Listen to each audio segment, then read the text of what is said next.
ಇನ್ನು ಬಿಜೆಪಿ ಕಡೆಯಿಂದ ಪ್ರತಿಭಟನೆ ಅಂತೂ ಜೋರಾಗಿ ನಡೀತಾ ಇದೆ. ನಡು ರಸ್ತೆಯಲ್ಲಿ ಕುಳಿತು ಇವತ್ತು ಬಿಜೆಪಿಯ ಕಾರ್ಯಕರ್ತರು ಪ್ರತಿಭಟನೆಯನ್ನು ಮಾಡಿದರು. ಪ್ರತಿಭಟನೆ ವೇಳೆ ಖಾಕಿ ಜೊತೆ ಬಿಜೆಪಿಯ ಕಾರ್ಯಕರ್ತರು ವಾಗ್ವಾದಕ್ಕೆ ಕೂಡ ಮುಂದಾದರು.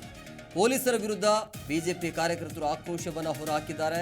ಅಥಣಿ ಚಿಕ್ಕೋಡಿ ರಸ್ತೆಯನ್ನು ತಡೆ ಹಿಡಿದು ಪ್ರತಿಭಟನೆಗೆ ಕುಳಿತಿದ್ದಾರೆ ಬಿಜೆಪಿಯ ಕಾರ್ಯಕರ್ತರು.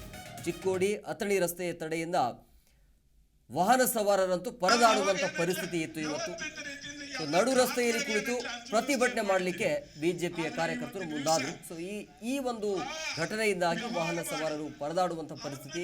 ಇದೇ ಸಂದರ್ಭದಲ್ಲಿ ಬಿಜೆಪಿಯ ಕಾರ್ಯಕರ್ತರು ಹಾಗೂ ಪೊಲೀಸರ ನಡುವೆ ವಾಗ್ವಾದ ಕೂಡ ಆಗಿದೆ. ವ್ಯವಹಾರ ಮಾಡಿ ನಾವು ಅವಾಗ ಏನೈತ್ಲ ವ್ಯವಸ್ಥಿತ ರೀತಿಯಿಂದ ಎಲ್ಲ ಗ್ರಾಮಗಳಿಗೆ ಏನೈತ್ಲ ಹಂಚು ವ್ಯವಸ್ಥೆಯನ್ನು ಮಾಡಿದ್ದೀವಿ. ಆದ್ರೆ ಇವತ್ತಿನ ದಿವಸ ವ್ಯವಹಾರ ಮಾಡಿ ಮತ್ತಷ್ಟು ಮಾಹಿತಿ ನೀಡುತ್ತಾರೆ ನಮ್ಮ ಪ್ರತಿನಿಧಿ ಶಿವರಾಜ್ ನೇಸರ್ಗಿ ಫೋನ್ ಸಂಪರ್ಕದಲ್ಲಿದ್ದಾರೆ.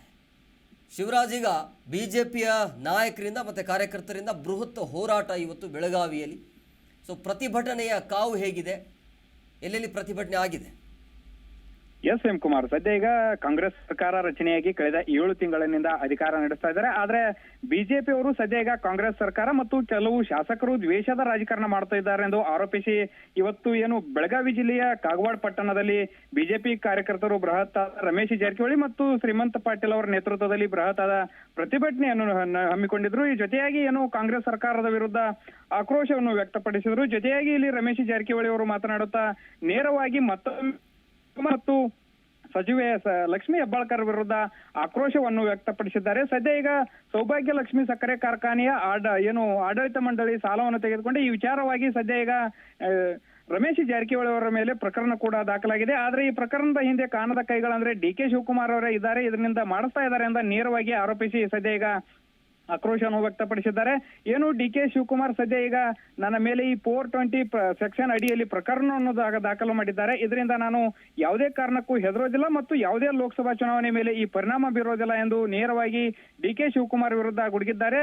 ಏನು ಈ ಪ್ರಕರಣದಿಂದ ನಾನು ಹಿಂದೆ ಸರಿಯುತ್ತೇನೆ ಎಂದು ಡಿ.ಕೆ. ಶಿವಕುಮಾರ್ ತಿಳಿದಿದ್ದಾನೆ. ಅವರ ಅಪ್ಪನೂ ಬಂದರೂ ಕೂಡ ನಾನು ಹಿಂದೆ ಸರಿಯೋದಿಲ್ಲ ಎಂದು ಏಕವಚನದಲ್ಲಿ ಮತ್ತೊಮ್ಮೆ ಗುಡುಗಿದ್ದಾರೆ ಅಂತ ಹೇಳ್ಬೇಕು. ಏನು ರಮೇಶ್ ಜಾರಕಿಹೊಳಿ ಅವರು ಮತ್ತೊಮ್ಮೆ ವಿಷಕನ್ಯೆ ಎಂಬ ಪದವನ್ನು ಬಳಕೆ ಸದ್ಯ ಮತ್ತೆ ಈಗ ಸಚಿವೆ ಲಕ್ಷ್ಮೀ ಹೆಬ್ಬಾಳ್ಕರ್ ವಿರುದ್ಧ ಆಕ್ರೋಶವನ್ನು ವ್ಯಕ್ತಪಡಿಸಿದ್ದಾರೆ. ಹೇಮಕುಮಾರ್, ಸದ್ಯ ಈಗ ಏನು ಕಾಗವಾಡ ಪಟ್ಟಣದಲ್ಲಿ ಬಿಜೆಪಿ ಕಾರ್ಯಕರ್ತರು ಏನು ಪ್ರತಿಭಟನೆ ಹಮ್ಮಿಕೊಂಡಿದ್ರು. ಈ ಪ್ರತಿಭಟನೆ ಹಿನ್ನೆಲೆಯಲ್ಲಿ ರಸ್ತೆಯಲ್ಲಿ ಪ್ರೊಟೆಸ್ಟ್ ಮಾಡಿದ ಹಿನ್ನೆಲೆಯಲ್ಲಿ ಹಲವಾರು ವಾಹನ ಸವಾರರು ಮತ್ತು ಏನು ತೊಂದರೆಯಾಗಿತ್ತು. ಇದರಿಂದ ಹಲವಾರು ಗಂಟೆಗಳ ಕಾಲ ವಾಹನ ಅಸ್ತವ್ಯಸ್ತವಾಗಿದ್ದು 1 ಕಿಲೋಮೀಟರ್ಗಿಂತಲೂ ಹೆಚ್ಚು ಏನು ಒಂದು ಟ್ರಾಫಿಕ್ ಜಾಮ್ ಉಂಟಾಗಿತ್ತು.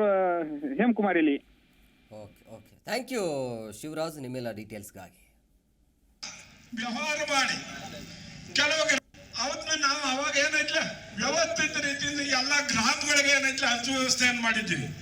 ಆದ್ರೆ ಇವತ್ತಿನ ದಿವಸ ವ್ಯವಹಾರ ಮಾಡಿ